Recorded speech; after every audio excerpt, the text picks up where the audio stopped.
Hey, what's going on, everybody? This is Travis with another episode of the Rep by Rep Strength Podcast.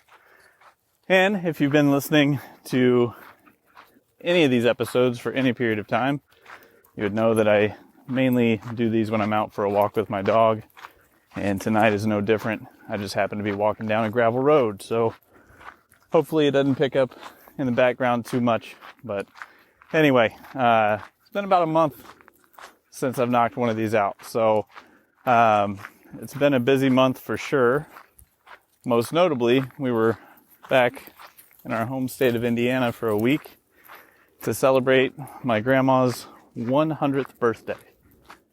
So I'll just tell you a couple stories that, I was thinking of as we were traveling and seeing my grandma and all that stuff. So, we flew from Spokane to Minneapolis, and then we had a short layover in Minneapolis to Indianapolis, and then we had the exact same route coming back.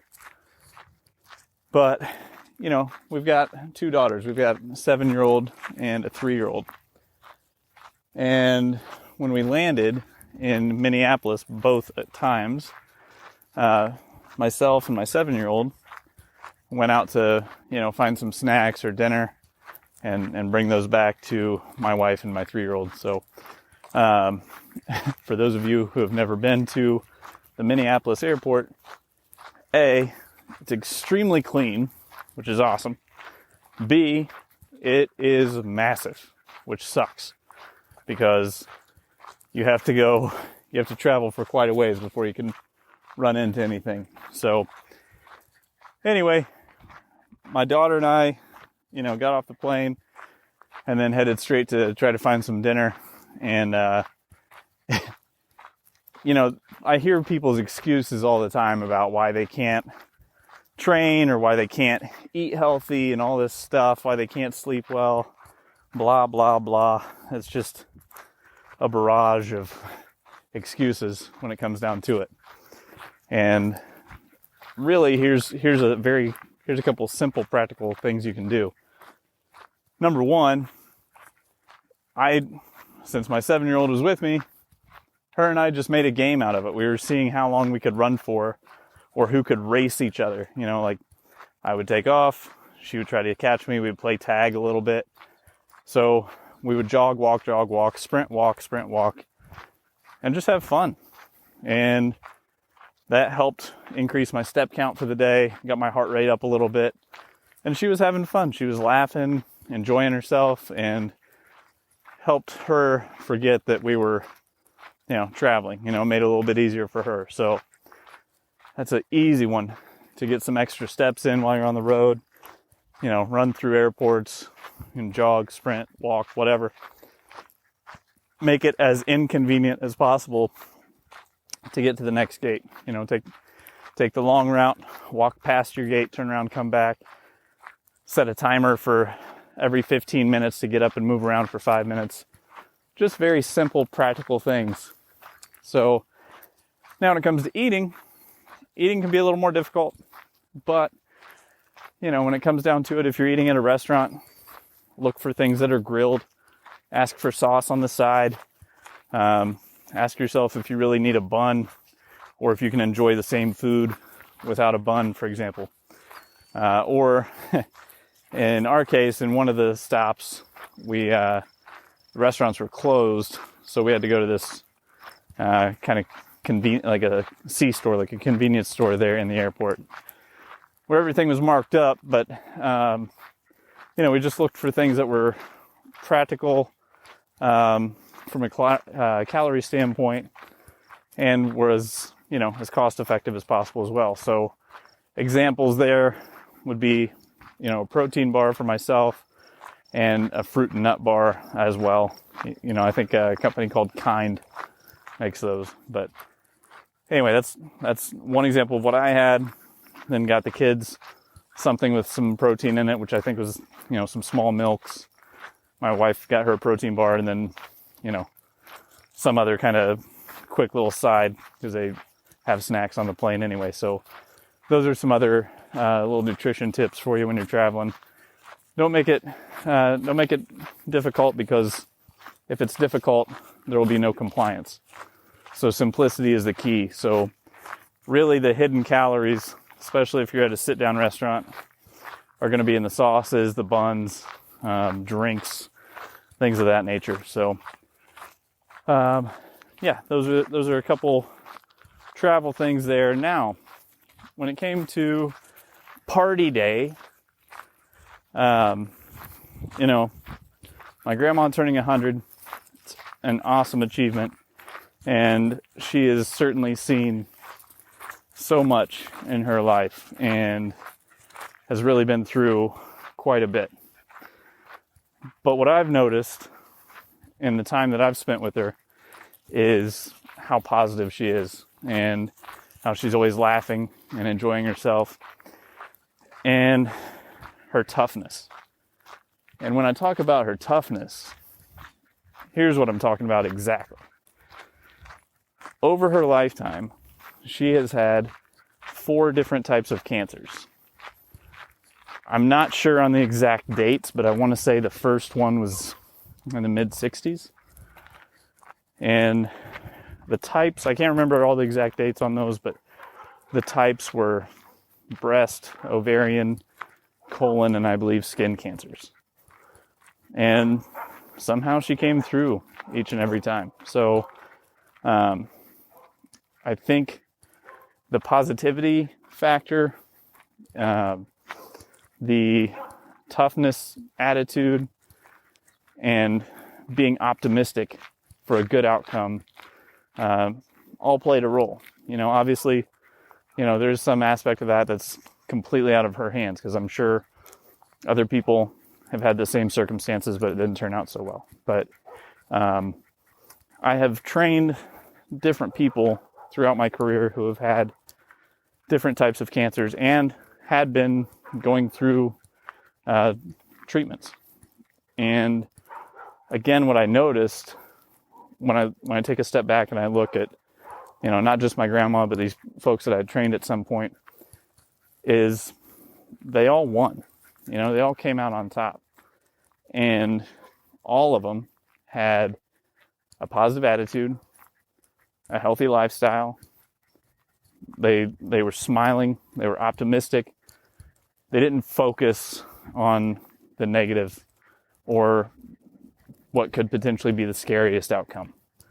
So anyway, that's just a little interesting note there.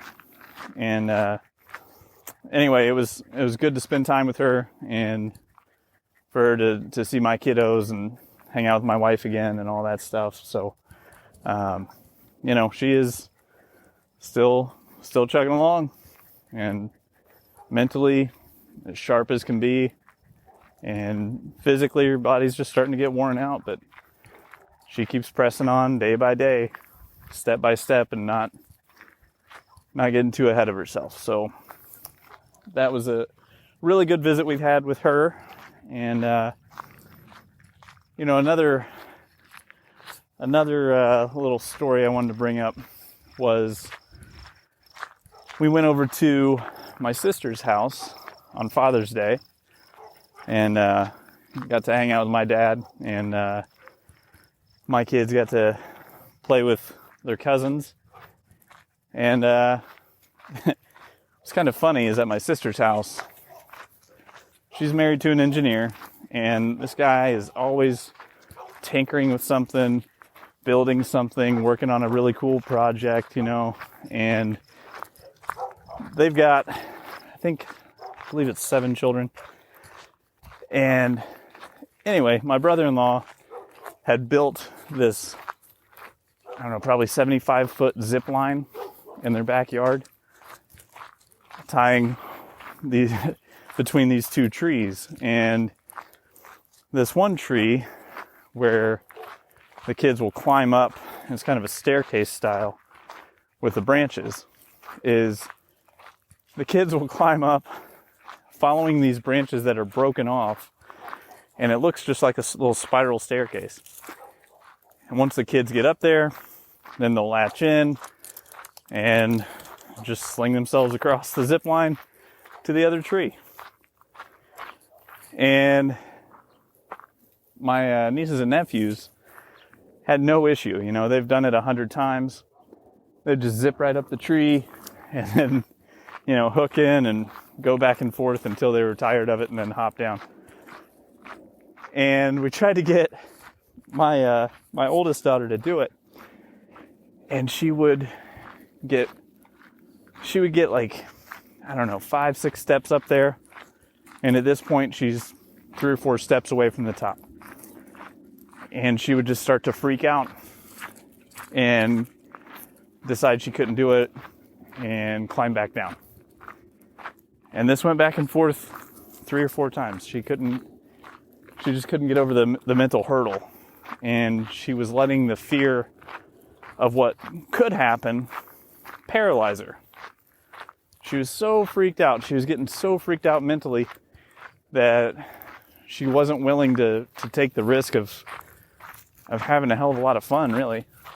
But finally, one of her cousins managed to talk her into it and help her up step by step and get her latched in. And then my oldest daughter started on the zip line, and she was screaming, having a ton of fun, and never wanted to get down. And as I was watching this, I was just laughing, because all she needed to do to enjoy herself sooner was just take the next step up this little spiral staircase, so to speak, that was on this tree. And to her, you know, she might as well have been 100 feet off the ground, when in reality she was only 10 feet off the ground, you know. But that's the thing, is when you have a different perspective and you're stepping back watching somebody and you see, man, they just need to take this tiny little step and they'll be there. And then once they're there, they're probably going to have a hell of a lot of fun. It's so easy as an outsider just to be like, oh man, it's right there. You just take that final step and you'll be there. But when you're the one who's doing it, it's really difficult, because you can't see what the outsider sees. So I see that a lot with coaching as well. You know, there's people who, if they're just willing to step out of their comfort zone just a bit, they're going to start making progress at an incredible rate, and they will start really enjoying what they're doing. But they can't always see, you know, what I see or what another coach sees or whatever. So I would just challenge you to take a step back, look at whatever challenge is ahead of you right now, and ask for an outsider's perspective, because you've been looking at the problem long enough, and you might have a biased view at this point. Whereas someone who comes in as an outsider sees it, says, oh yeah, just take that step. It's right there. So those were our, the main points that I took from the trip that I wanted to talk about tonight. But, the final point, I guess, before I forget, was, we got back last Wednesday, and today is Sunday, 26th. And we have just been, out of rhythm, out of timing, past 3 or 4 days, just because, when we're at home, we have our usual routine and we're scheduled, and we don't miss bedtimes. Our rhythm is not thrown off. We're hitting, I'm hitting all my workouts, eating at certain times, all this stuff. So just to speak to that, know that your rhythm and your timing and your routines are very important for your success as far as health and performance goes. So making sure that you do what you can to stay in rhythm and in some sort of consistent groove, even when you're traveling, as much as possible. And, especially if you're traveling back to see family or friends or something like that, you're probably going to get thrown off a bit. But if you can focus on maintaining that rhythm or maintaining that routine and balance about 75% of the time, it's going to help you when you transition back to where you're living and getting back into your day-to-day swing. So anyway, just wanted to offer some tips and insights. So before you forget, go to travisbarrett.com and check out what I've got going on. I've got some exciting news coming up that I'll drop next week about a new private group that is going to be specifically targeting dads. And it's a free group to join. I just got to finish getting it tightened up before I give more details about it. But anyway, until next time, have a good week.